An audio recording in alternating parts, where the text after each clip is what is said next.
Ternyata ada satu lagi laptop gaming tipis enteng ramah kantong dari MSI yang mengusung GPU RTX 40 series terbaru. Kami sempet deja vu dan sebenarnya malah makin bingung kenapa produk ini ada di pasaran barengan GeForce 63 versi RTX 4050.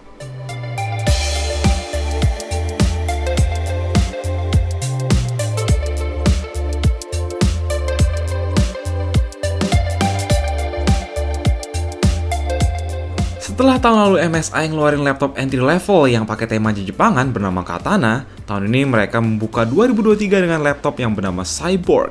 Dan jelas temanya cenderung lebih ke cyberpunk sesuai tren kekinian.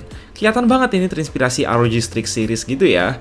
Desain boxy dengan beberapa elemen polimer semi-transparan seperti bezel bawah engsel dan casing bawah laptop yang membuat laptop ini terlihat sangat modern sesuai namanya. Bagian punggung terbuat dari aluminium rata finishing polos. Yang penting ini tipis dan ringan ya, bobot nggak nyampe 2 kg dan tebel nggak nyampe 2 cm. Inline dengan seri GeForce 63 dan GeForce 65 yang makanya kami makin bingung kenapa MSI kemarin malah sempat jual GeForce 63 versi RTX 4050. Safe to say di range harga yang mirip, inilah pengganti MSI GeForce series. Build quality standar, ada sedikit flexing, sayangnya penampilan laptop ini for now nggak di backup oleh layar yang memuaskan.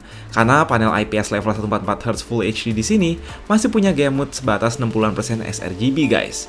Ya, untuk gamer casual mungkin nggak kerasa, tapi untuk kaum editor dan content creator ini jelas ngaruh ya, unless kalian lebih sering kerja di rumah dan colok monitor eksternal. Agak sedih aja MSI at least mestinya ngasih opsi layar 100% sRGB, nggak apa-apa agak lebih mahal. Webcam bisa kalian temuin di atas, nggak ada login biometrik, maupun efek-efek lighting selain keyboardnya yang dilengkapi backlit warna biru 4 tingkat. Dibanding GeForce series, Cyborg 15 punya layout konektivitas baru, mulai dari USB-A 3.2 Gen 1 always on, satu USB-C 3.2 juga support DP tapi bukan Thunderbolt, HDMI 2.1 dan LAN port di kanan.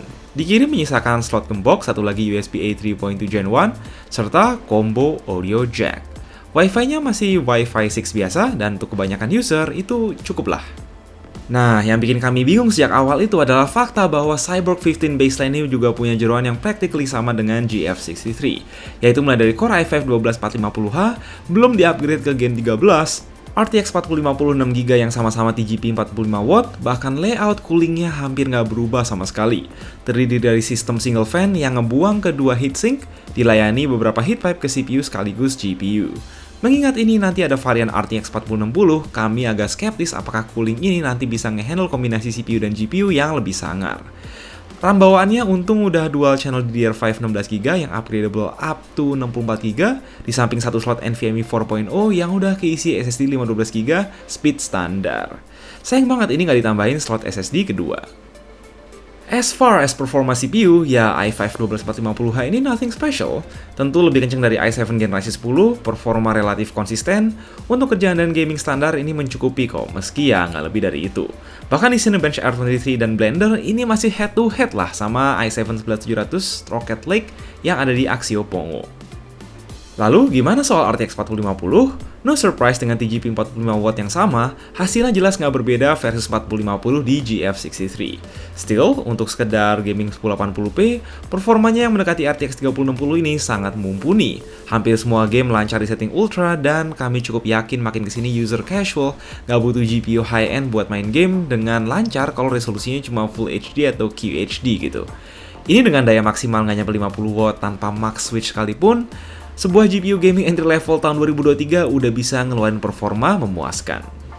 GPU so far aman-aman aja, ini main aman banget. CPU yang cenderung agak throttling di awal, tapi sisanya ya maintain performa konsisten. Keseluruhan keyboard aman dari panas yang melebihi 40 derajat di kondisi full load menurut pengetesan kami. Ya, komponennya nggak ada yang makan daya gede juga sih, jadi rasanya sistem satu kipas ini cukup-cukup aja untuk sementara. Sisa laptop ini basic, biasa-biasa aja, selain ada numpad kecil dan backlit biru 3 tingkat, tombol power dan WASD jadi semi-transparan, cakep atau enggaknya tergantung selera. Ada fungsi FN lock, terus touchpad juga nggak sempit. Kualitas speaker downfiring-nya standar lah, nggak berasa ada improvement signifikan dari generasi-generasi sebelumnya. Oh, tapi karena GPU-nya cuma 45W, kalian harus tahu bahwa adapternya ini jadi nggak terlalu besar dan gampang dibawa-bawa. Cuma 120W. Sayangnya ukuran baterai belum ada kemajuan, dengan ukuran 54Wh ini cukup untuk usage ringan selama 5 jam. Kami bisa bilang bahwa pada dasarnya Cyborg 15 ini merupakan upgrade kosmetik dari seri GF yang udah lama overdue ya. Desain modern, ada sedikit upgrade konektivitas, namun rasanya masih agak tanggung ya. Bukan soal masalah ini masih pakai Intel Gen 12, tapi contoh utama itu ya soal layar yang belum 100% sRGB dan upgradabilitas storage. Agak tanggung aja gitu rasanya, apalagi nih RTX 4050-nya masih ditahan di 45 watt, in which dari segi cooling mestinya masih aman kok kalau mereka mau naikin ke 50 atau 60 watt. Jika dibantu Max Fan Speed Cooler Boost. Tapi again, inilah salah satu pilihan RTX 40 series paling ramah dompet saat ini, di mana kalian dapat performa mendekati RTX 3060 dalam bodi tipis, ringan, dan relatif adem at the same time. Jika kalian emang saat ini butuhnya yang kayak gitu, silakan langsung klik link di deskripsi. Sekian dulu dari kami, and as always, stay safe, stay healthy.